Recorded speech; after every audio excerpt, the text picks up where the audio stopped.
ಮೈಸೂರು ಕನ್ನಡಕ್ಕೆ ಸ್ವಾಗತ. ನಾನು ಸತೀಶ್ ಹೊಸಹಳ್ಳಿ. ಈ ಬಾರಿ ಬೆಂಗಳೂರು ಗ್ರಾಮಾಂತರ ಕ್ಷೇತ್ರವನ್ನ ಯಾರು ಗೆಲ್ತಾರೆ?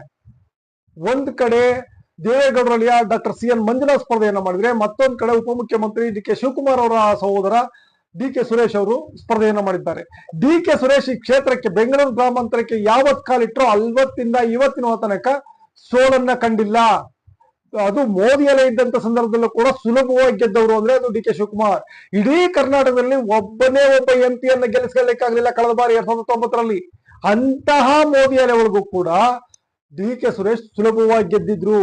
ಅಂತ DK ಸುರೇಶ್ ಅವ್ರನ್ನ ಈ ಬಾರಿ ಸೋಲಿಸೋದು ಸಾಧ್ಯನಾ? ಅದು ಡಾಕ್ಟರ್ CN ಮಂಜುನಾಥ್ ಅವ್ರು ಸೋಲಿಸ್ತಾರ?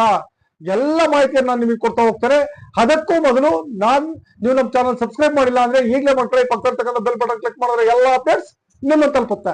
ಎಸ್ ವೀಕ್ಷಕರೇ, ಬೆಂಗಳೂರು ಗ್ರಾಮಾಂತರ ಒಂದು ರೀತಿ ನಗರ ಮತ್ತೆ ಗ್ರಾಮೀಣ ಪ್ರದೇಶಗಳ ಸಮ್ಮಿಶ್ರವಾಗಿರ್ತಕ್ಕಂಥದ್ದು. ಒಂದ್ ಕಡೆ ರೂರಲ್, ಮತ್ತೊಂದ್ ಕಡೆ ಬೆಂಗಳೂರು ನಗರ ಪ್ರದೇಶ ಕೂಡ ಈ ಒಂದು ಕ್ಷೇತ್ರಕ್ಕೆ ಸೇರುತ್ತೆ. ಈ ಕ್ಷೇತ್ರದಲ್ಲಿ DK ಶಿವಕುಮಾರ್ ಅವರು ಏನ್ ಹೇಳ್ತಾರೆ ಅದು ನಡೆಯುತ್ತೆ ಅನ್ನೋ ಮಾತಿದೆ. ಅವ್ರು ಹೇಗ್ ದಾಳವನ್ನು ಉಳಿಸ್ತಾರೋ ಆ ರೀತಿ ಕಾಯಿಗಳು ಬೀಳ್ತವೆ ಅನ್ನೋ ಮಾತುಗಳು ಕೂಡ ಈ ಕ್ಷೇತ್ರದಲ್ಲಿದೆ. ಕಾರಣ ಏನಂದ್ರೆ, ದೇವೇಗೌಡರಿಂದ ಘಟಾನುಘಟಿಯನ್ನ ಸೋಲಿಸಿ ಓಡಿಸಿದ್ದು DK ಶಿವಕುಮಾರ್ ಇದೇ ಕ್ಷೇತ್ರದಿಂದ.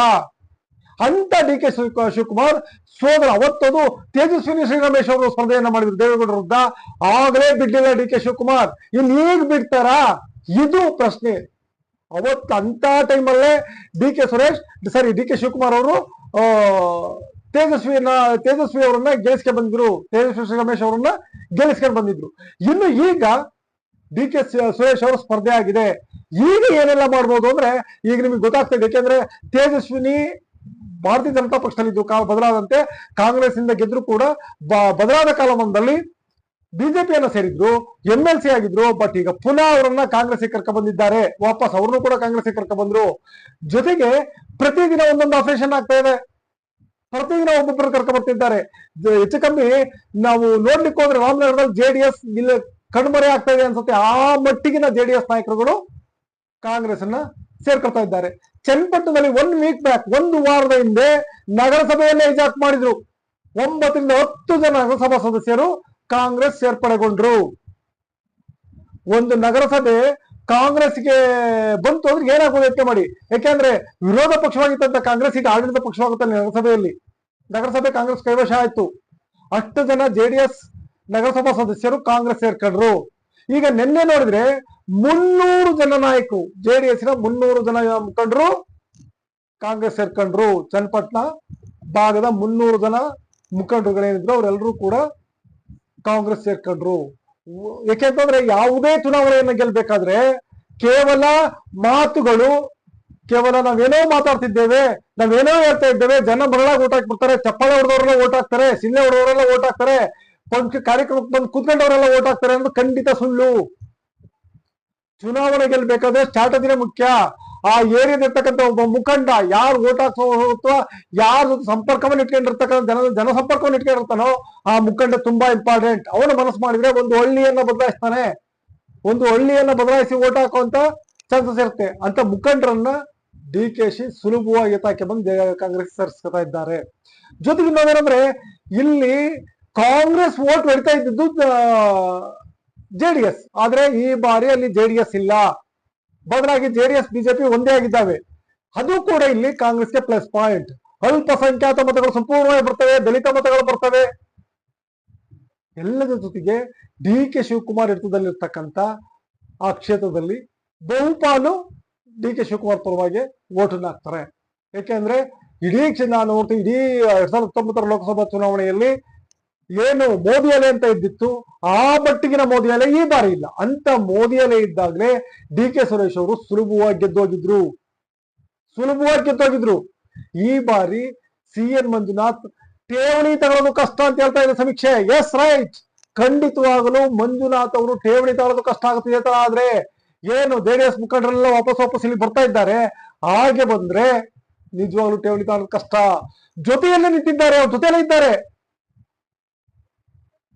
CP ಯೋಗೇಶ್ವರ್ ಅವರು. ಆದ್ರೆ ಇಂಡೈರೆಕ್ಟ್ ಆಗಿ ಏನ್ ಮಾಡ್ತಿದ್ದಾರೆ, ಮಗಳನ್ನ ನೋಡಿದ್ರೆ ಕಾಂಗ್ರೆಸ್ ಮನೆಗೆ ಕಳಿಸಿದ್ದಾರೆ. ಕಾಂಗ್ರೆಸ್ ಮನೆ ಬಾಗಿಲು ಬಂದು ಕೂತಿದ್ದಾಳೆ ಮಗಳು. ಗೊತ್ತವರಿಗೆ ಒಂದ್ ವೇಳೆ ಇಲ್ಲಿ ಕುಮಾರಸ್ವಾಮಿ ಸೋಲ್ಲಿ ಗೆಲ್ಲಿ ಮುಂದಿನ ಸರಿ ಇಲ್ಲ ಚಾನ್ಸ್ ಇಲ್ಲ ಅಂತ ಕಾರಣ ಏನಂದ್ರೆ ಮಗ ನಿಖಿಲ್ ಕುಮಾರಸ್ವಾಮಿ ಇದ್ದಾನೆ, ನಿಖಿಲ್ ಕುಮಾರಸ್ವಾಮಿಯನ್ನ ಕರ್ಕೊಂಡ್ಬಂದು ನಿಲ್ಲಿಸ್ತಾರೆ. ನಿಖಿಲ್ ಕುಮಾರಸ್ವಾಮಿಯನ್ನ MLA ಮಾಡ್ಲಿಕ್ಕೆ, ಚುನಾವಣೆ ಗೆಲ್ಲಿಸ್ಲಿಕ್ಕೆ ಕುಮಾರಸ್ವಾಮಿ ಅವರು ಇಷ್ಟೆಲ್ಲ ಸರ್ಕಸ್ ಮಾಡ್ತಾವ್ರೆ ಅಂತ ಅರ್ಥ ಆಗಿದೆ. ಯಾವಾಗ ಕುಮಾರಸ್ವಾಮಿ ಅವರು ಮಂಡ್ಯಕ್ಕೆ ಹೋದ್ರು ಆ ಕೂಡಲೇ ಜನಭಯ ಆಯ್ತು ಯಾರಿಗೆ, CP ಯೋಗೇಶ್ವರ್ ಅವ್ರಿಗೆ. ಒಂದು ವೇಳೆ ಇಲ್ಲಿ ಏನೇ ಆದ್ರೂ ಮಂಜುನಾಥ್ ಸೋಲ್ಲಿ ಗೆಲ್ಲಿ ಏನೇ ಆಗ್ಲಿ, ಕುಮಾರಸ್ವಾಮಿ ಮಂಡ್ಯಕ್ಕೆ ಹೋಗಿ ಅಲ್ಲೊಂದ್ ವೇಳೆ ಏನಾದ್ರು ಗೆದ್ರೆ ಇಲ್ಲಿ ನನಗೆ ಅವಕಾಶ ಇಲ್ಲ, ಮಗನನ್ನ ಕರ್ಕೊಂಡ್ಬಂದು ಚುನಾವಣೆ ನಿಲ್ಲಿಸ್ತಾರೆ. ಆಗ ನಾನು ಕೂಡ ಕಾಂಗ್ರೆಸ್ ಇಂದ ನನ್ನ ಮಗಳಲ್ಲಿ ಕ್ಯಾಂಡಿಡೇಟ್ ಮಾಡ್ಬೋದು, ಇದು ಲೆಕ್ಕಾಚಾರ CP ಯೋಗೇಶ್ವರ್ದು. ಆ ಕಾರಣಕ್ಕೇನೆ ಒಂದ್ ವೇಳೆ ನಂಗೆ ಕೊಡ್ಲಿಲ್ಲ ಅಂದಾಗ ನಾನ್ ಪಾರ್ಟಿ ಬಿಟ್ಟು ಹೋಗ್ದಲೆ ಪಾರ್ಟಿ ಒಳಗೆ ಇದ್ದು ಕಾಲ ಎಳಿತಕ್ಕಂಥ ಕೆಲಸ, ಇದು CP ಯೋಗೇಶ್ವರ್ ಅವರ ಯೋಚನೆ. ಆ ಕಾರಣಕ್ಕೋಸ್ಕರನೇ ಮಗಳನ್ನ DK ಶಿವಕುಮಾರ್ ಮನೆಗೆ ಕಳಿಸಿದ್ದಾರೆ. CN ಮಂಜುನಾಥ್ ಜೊತೆ ಇದ್ದಾರೆ, ಕಾಂಗ್ರೆಸ್ ಬೇಕೆಂತ ತಿರುಗ್ತಾ ಇದ್ದಾರೆ. ತನ್ನ ಮಗಳನ್ನ ಮಾತ್ರ ಕರ್ಕೊಂಡೋಗಿ ಕಾಂಗ್ರೆಸ್ ಮನೆಯಲ್ಲಿ ಬಿಟ್ಟು ಬಂದಿದ್ದಾರೆ. ಇಂತಹ ಚುನಾವಣೆಯಲ್ಲಿ ಮಂಜುನಾಥ್ ಗೆಲ್ತಾರೆ ಅಂದ್ರೆ ಹಾಸ್ಯಾಸ್ಪದ ಅಲ್ವಾ? ನಿಜವಾಗ್ಲೂ ಸಾಧ್ಯನಾ ಮಂಜುನಾಥ್ ಗೆಲ್ಲಿಕ್ ಸಾಧ್ಯನಾ? No chance. ಮಂಜುನಾಥ್ ಆಲ್ರೆಡಿ ಸೋತಾಗಿದೆ. ಕೇವಲ ಮಂಜುನಾಥ್ ಒಳ್ಳೆ ಹೆಸರಿದೆ ಹಾಗಾಗಿ ಜನ ಸೇರ್ತಿದ್ದಾರೆ, ಅಥವಾ ಜನ ಸೇರ್ಸ್ಲಿಕ್ಕೋಸ್ಕರ ಕೆಲವು ಮುಖಂಡರುಗಳು ದುಡ್ಡು ಇಸ್ಕೊಂಡು ಜನ ಕರ್ಕೊಂಡ್ಬಂದು ಸೇರಿಸಬಹುದು. ಆದ್ರೆ ಅಂತಿಮ ಚುನಾವಣೆ ರಿಸಲ್ಟ್ ಬಂದಾಗ ಇತ್ತೀಚಿನ ಬೆಳವಣಿಗೆಯಿಂದ ಮೊದಲಾಕ್ಷರ ನಾವು ಹೇಳಿದ್ವಿ ಮಂಜುನಾಥ್ ಅವರು ಗೆಲುವು ಸಾಧ್ಯ. DK ಶಿವಕುಮಾರ್, DK ಸುರೇಶ್ ಅವ್ರಿಗೆ ಅಷ್ಟೊಂದು ಸುಲಭ ಇಲ್ಲ ಚುನಾವಣೆ ಇದು ಅಂತ. ಬಟ್ ಕೆಲವೊಂದು ಮಾಧ್ಯಮಗಳು ಬಿಂಬಿಸ್ತಾ ಇರ್ಬೋದು, ಆದ್ರೆ ಗ್ರೌಂಡ್ ರಿಪೋರ್ಟ್ ಏನ್ ಹೇಳ್ತಾ ಇದೆ ಅಂದ್ರೆ 100ಕ್ಕೆ 100 CN ಮಂಜುನಾಥ್ ಸೋಲ್ತಾರೆ, 100ಕ್ಕೆ 100 ಸೋಲ್ತಾ CN ಮಂಜುನಾಥ್. ಠೇವಣಿ ತಗೊಂಡ್ರೆ ಅದೃಷ್ಟ ಅಂತ ಗ್ರೌಂಡ್ ರಿಪೋರ್ಟ್ ಹೇಳ್ತಾ ಇದೆ. ಕಾರಣ ಏನಂದ್ರೆ ಇವ್ರ ಮೇಲ್ಗಡೆ ಕಾರ್ಯಕ್ರಮ ಮಾಡಕ್ಕೆ ಕಾಲ ಕಳೀತಾ ಇದ್ರೆ DK ಶಿವಕುಮಾರ್ ಮಧ್ಯರಾತ್ರಿ ಆಪರೇಷನ್ ಸ್ಟಾರ್ಟ್ ಮಾಡ್ಕೊಂಡಿದ್ದಾರೆ. ಎಲ್ಲೆಲ್ಲಿ JDS ಮುಖಂಡರುಗಳವರು ಅವ್ರನ್ನೆಲ್ಲ ಕರ್ಕೊಂಡ್ಬಂದು ಕಾಂಗ್ರೆಸ್ ಕರ್ಕೊಂಡ್ಬರ್ತಿದ್ದಾರೆ. ಎಲ್ಲಿ JDS ಕೊಡ್ತಾ ಕೊಡ್ಬೋದು, ಯಾವ ಕ್ಷೇತ್ರದ JDS ಕೊಡ್ತಾ ಕೊಡ್ಬೋದು, ಅಲ್ಲೆಲ್ಲ ಒತ್ತಡವನ್ನ ಕೊಡ್ತಿದ್ದಾರೆ. ಸೊ ಇದು 100ಕ್ಕೆ 100 DK ಸುರೇಶ್ ಗೆಲುವಿಗೆ ಕಾರಣ ಆಗುತ್ತೆ ಅಂತ ಹೇಳಲಾಗ್ತಾ ಇದೆ. ಯಾಕೆಂದ್ರೆ ಇದುವರೆಗೆ DK ಶಿವಕುಮಾರ್ ಯಾರನ್ನ ಚುನಾವಣೆ ಸೋಲ್ಸ್ಬೇಕು ಅನ್ಕೊಂಡವರು ಅವ್ರನ್ನೆಲ್ಲ ಸೋಲ್ಸಿದ್ದಾರೆ, ಯಾರನ್ನ ರಾಜಕೀಯವಾಗಿ ಮುಗಿಸ್ಬೇಕು ಅನ್ಕೊಂಡಿದ್ದಾರೋ ಅವ್ರನ್ನೆಲ್ಲ ಮುಗಿಸಿದ್ದಾರೆ. ಒಂದೊಂದು ಮಾತು ಕೂಡ ತುಂಬಾ ಇಂಪಾರ್ಟೆಂಟ್ ಆಗ್ತದೆ. ಆದಿತ್ಯ ಚುಂಚನಗಿರಿ ಮಠಕ್ಕೆ ಭೇಟಿ ಕೊಟ್ಟ ಬಂದ ನಂತರ ಕಾಂಗ್ರೆಸ್ ಮುಖಂಡರು ವಾಗ್ದಾಳಿಯನ್ನ ಆರಂಭಿಸ್ತಾರೆ. ಏನಂತ ಅಂದ್ರೆ ಇವತ್ತು ಏನು ಸ್ವಾಮೀಜಿ ಜೊತೆ ಹೋಗಿ ಬಳಗ ನಿಂತಿದೆ, ಇದೇ ಬಳಗದ ಮುಖಂಡ ಮಾಜಿ ಮುಖ್ಯಮಂತ್ರಿ ಕುಮಾರಸ್ವಾಮಿ ಅವರು ಒಂದು ಕಾಲದಲ್ಲಿ ಸ್ವಾಮೀಜಿ ಅವರ ಫೋನ್ ನ ಟ್ಯಾಪ್ ಮಾಡಿದ್ರು ಅಂತ ಹೇಳ್ತಾರೆ. ಯಾರಿಗೆ ಗೊತ್ತಿದೆ? ಯಾಕೆಂದ್ರೆ ಪರ್ಯಾಯ ಮಠ ಸ್ಥಾಪನೆಗೆ ಮುಂದಾಗಿದ್ದವ್ರು ಯಾರು? ಇದೇ ದೇವೇಗೌಡರ ಕುಟುಂಬ ಅಲ್ವಾ ಅಂತ ಕಾಂಗ್ರೆಸ್ ನಾಯಕರುಗಳು ಕಾಲೆಳಿಲಿಕ್ಕೆ ಸ್ಟಾರ್ಟ್ ಮಾಡಿದ್ದಾರೆ. ಇದು ಯಾವ ರೀತಿ ಅಂತ ಅಂದ್ರೆ ನಿಜಕ್ಕೂ ಒಂದ್ ರೀತಿ ದೇವೇಗೌಡ ಇವರು ಏನು ಸ್ವಾಮೀಜಿಯನ್ನ ಮೀಟ್ ಮಾಡಿ ಬಂದ ತಕ್ಷಣ ಸರಿಯಾದ ಕಟ್ ಕೊಟ್ಟಿದ್ದಾರೆ. ಜನರಲ್ಲಿ ಕುಮಾರಸ್ವಾಮಿ ಬಗ್ಗೆ ಒಕ್ಕಲಿಗರಲ್ಲಿ ಏನು, ಅದರಲ್ಲೂ ನಾಗಮಂಗಲ, ಮಂಡ್ಯ, ರಾಮನಗರ, ಚನ್ನಪಟ್ಟಣ ಈ ಕಡೆ ಎಲ್ಲ ಏನು ಒಕ್ಕಲಿಗ ಮಠವನ್ನ ಆದಿತ್ಯಗಿರಿ ಮಠಕ್ಕೆ ನಡ್ಕೊಳ್ತಾರೆ, ಆ ಭಕ್ತರಿಗೆಲ್ರಿಗೂ ಒಂದ್ ರೀತಿ ಶಾಕ್ ಆಗಿದೆ ಈ ಮಾತನ್ನ ಕೇಳಿ. ಈಗೂ ಮಾಡಿದ್ರೆ ಇವರು, ಯಾಕೆಂದ್ರೆ ಫೋನ್ ಟ್ಯಾಪಿಂಗ್ ವಿಚಾರ ಎಲ್ರಿಗೂ ಗೊತ್ತಿತ್ತು, ಬಟ್ ಸ್ವಾಮೀಜಿಯ ಫೋನ್ ಟ್ಯಾಪ್ ಕುಮಾರಸ್ವಾಮಿ ಮಾಡಿಸಿದ್ರಾ ಅನ್ನೋದಷ್ಟೇ ಗೊತ್ತಿರಲಿಲ್ಲ. ಈಗ ಅದು ಕೂಡ ಬಹಿರಂಗ ಆಗ್ತಾ ಇದೆ. ಈ ಎಲ್ಲ ಕಾರಣಗಳು ಕೂಡ ಒಕ್ಕಲಿಗರು ಓಟುಗಳು ಕುಮಾರಸ್ವಾಮಿಗೆ ಬರ್ತವೆ ಅಂತ ಹೇಳೋದು ಕಷ್ಟ ಆಗ್ತಿದೆ ವೀಕ್ಷಕರೇ. ಒಟ್ಟಾರೆಯಾಗಿ ಈ ಚುನಾವಣೆ ನಿಜವಾಗ್ಲೂ ಒಂದ್ ರೀತಿ ಪ್ರತಿಷ್ಠೆ ಚುನಾವಣೆ. ಈ ಚುನಾವಣೆಯಲ್ಲಿ DK ಸುರೇಶ್ ಗೆಲ್ತಾರೆ ಅಂತ ಗ್ರೌಂಡ್ ರಿಪೋರ್ಟ್ ಹೇಳ್ತಾ ಇದೆ. 100ಕ್ಕೆ 100 DK ಸುರೇಶ್ ಗೆಲ್ತಾರೆ ಅಂತ. ಇದಕ್ಕೆ ಸಂಬಂಧಿಸಿದಂತೆ ನಿಮ್ಮ ಅನಿಸಿಕೆ ಅಭಿಪ್ರಾಯಗಳನ್ನ ಕಾಮೆಂಟ್ ಮಾಡಿ, ವಿಡಿಯೋ ಲೈಕ್ ಮಾಡಿ, ಶೇರ್ ಮಾಡಿ, ತಪ್ಪದೆ ಚಾನಲ್ನ ಸಬ್ಸ್ಕ್ರೈಬ್ ಮಾಡಿ. Thank you.